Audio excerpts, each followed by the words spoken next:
Shalom, bien-aimés, j'espère que vous allez bien. Je suis le serviteur Ismaël Corridele. Écoute, je voudrais partager avec toi la parole du Seigneur en quelques minutes. Il y a une histoire qui me plaît dans la Bible, une histoire merveilleuse, une histoire remplie d'enseignements pour le peuple de Dieu. Écoute, il s'agit de Jésus-Christ qui était dans une barque avec ses disciples et il devait traverser un lac.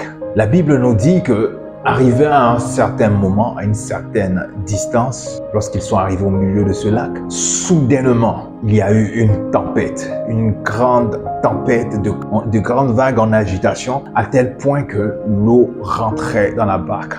Les flots étaient tellement agités et la Bible nous dit que les disciples ont commencé à paniquer. Les disciples ont commencé à avoir peur. Cela est tiré du livre de Matthieu, Matthieu 8 à partir du verset 23. Les disciples ont commencé à avoir peur. Les disciples ont commencé à craindre. Les disciples ont commencé à douter.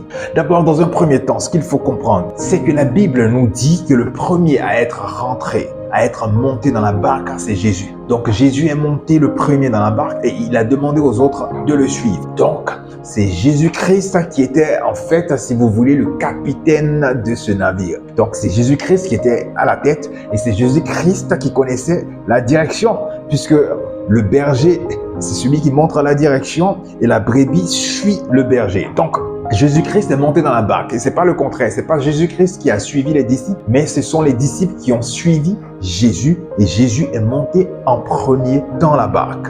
Alléluia. Et la Bible nous dit qu'au milieu du lac, arrivé à une grande distance, tout d'un coup, subitement, c'est-à-dire de façon inattendue, il y a commencé à avoir une violente tempête, de grandes vagues en agitation, Rakaba, et à tel point que la barque tanguait de part et d'autre et l'eau rentrait dans la barque. Donc c'était la désolation, c'était la débandade. Écoute, les disciples ont commencé à crier, certainement que d'autres ont pleuré, ils ont commencé à craindre pour leur vie. Certainement que d'autres se sont dit, autant mieux me donner la mort que de mourir noyé, parce que vu la manière dont ces flots sont agités, aujourd'hui est le dernier jour de notre existence.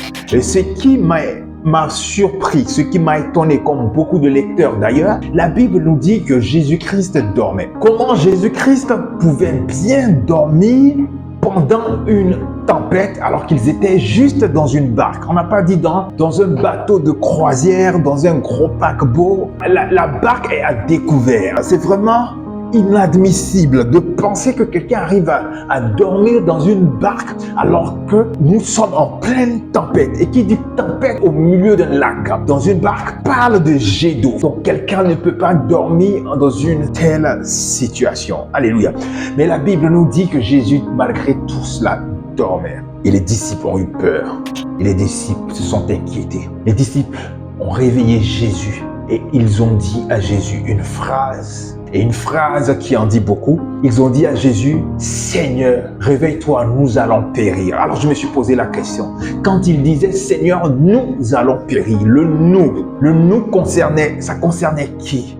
Quand il dit nous allons périr, c'est-à-dire que tous les passagers qui étaient dans la barque étaient voués à la mort. C'est-à-dire même Jésus, c'est-à-dire les disciples, Jésus, tous ceux qui étaient dans la barque allaient mourir. C'est-à-dire selon les disciples, la finalité c'était la mort de tout le monde. Ils ont dit, Seigneur, lève-toi, nous allons mourir. Alléluia.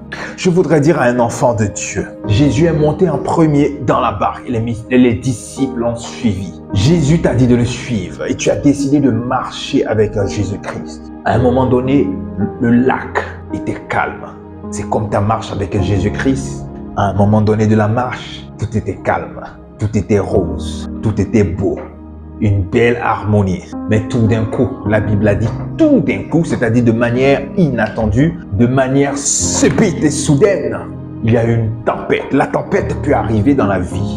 Ce n'est pas parce que tu suis Jésus-Christ que tu ne vas pas connaître les tempêtes dans la vie. Ce n'est pas parce que tu suis Jésus-Christ que tu ne vas pas connaître les tribulations et la persécution. Ce n'est pas parce que tu suis Jésus-Christ, que tu as décidé de marcher avec Jésus, que tu ne vas pas connaître les flots agités, que tu ne vas pas connaître de grandes vagues.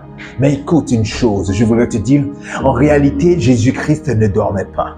Les disciples pensaient qu'il dormait, mais en réalité, Jésus-Christ ne dormait pas.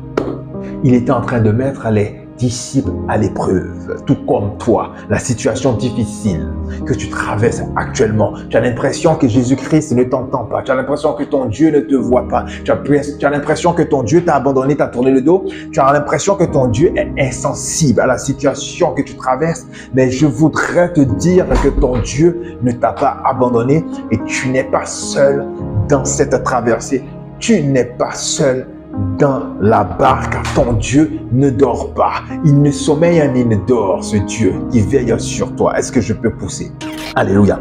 Donc ton Dieu ne dort pas. Ton Dieu est avec toi. Dans la tempête, dans le désert, dans les tribulations, dans l'injustice, dans les persécutions, ton Dieu est avec toi. Dans la barque. Il ne permettra pas que les vagues te submergent. Il ne permettra pas que tu sois noyé par les problèmes, que tu sois noyé par les persécutions de la vie. Est-ce que je peux continuer? Écoute, je voudrais dire à un enfant de Dieu que le plus grand handicap de la foi, c'est la peur. D'ailleurs, quand Jésus-Christ s'est réveillé, il a dit, « Homme de peu de foi, pourquoi avez-vous peur, homme de peu de foi ?» Donc la peur est une entrave, la peur est un handicap, la peur est un frein à la foi. Est-ce que je peux pousser? La peur est un frein à la foi. Il a dit, « Homme de peu de foi. Seigneur, nous allons mourir. Seigneur, nous allons mourir. Seigneur, c'est fini pour moi. Seigneur, pour moi, il n'y a plus d'issue. Seigneur, je suis condamné à la mort. Seigneur, je suis condamné au pire. Il n'y a plus de solution. Seigneur, il n'y a plus d'issue pour moi. Écoute, je voudrais te dire, tu ne sais pas qui est le Seigneur. Tu n'as pas la révélation de qui est ton Dieu. Si tu crains, si tu penses qu'il n'y a pas de solution, qu'il n'y a plus de solution, qu'il n'y a plus de remède, parce que les hommes ont échoué, parce que les hommes n'ont pas pu te guérir, parce que les hommes n'ont pas pu te soulager, parce que les hommes n'ont pas pu apporter une solution à ton problème, alors pour toi, c'est fini. Pour les disciples, tout était fini. Pour les disciples, c'était le dernier jour pour eux. C'était le jour de leur mort.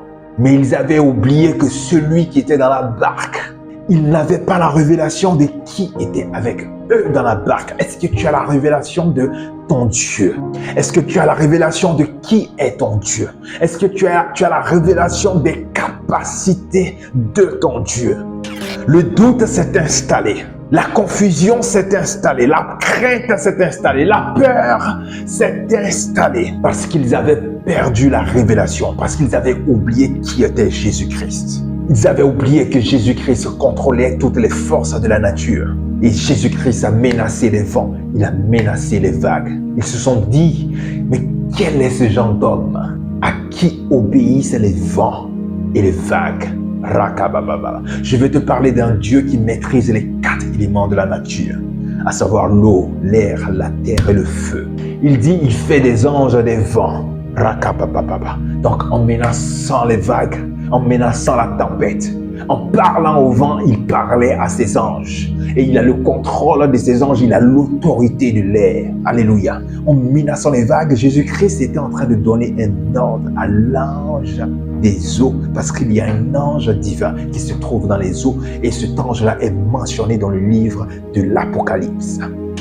Mais hélas, les disciples n'avaient pas la révélation de qui était Jésus-Christ. Ils n'avaient pas la révélation. Ils l'appelaient Seigneur, mais ils ne savaient pas quelle était la grandeur, de quoi consistait la seigneurie de Jésus-Christ.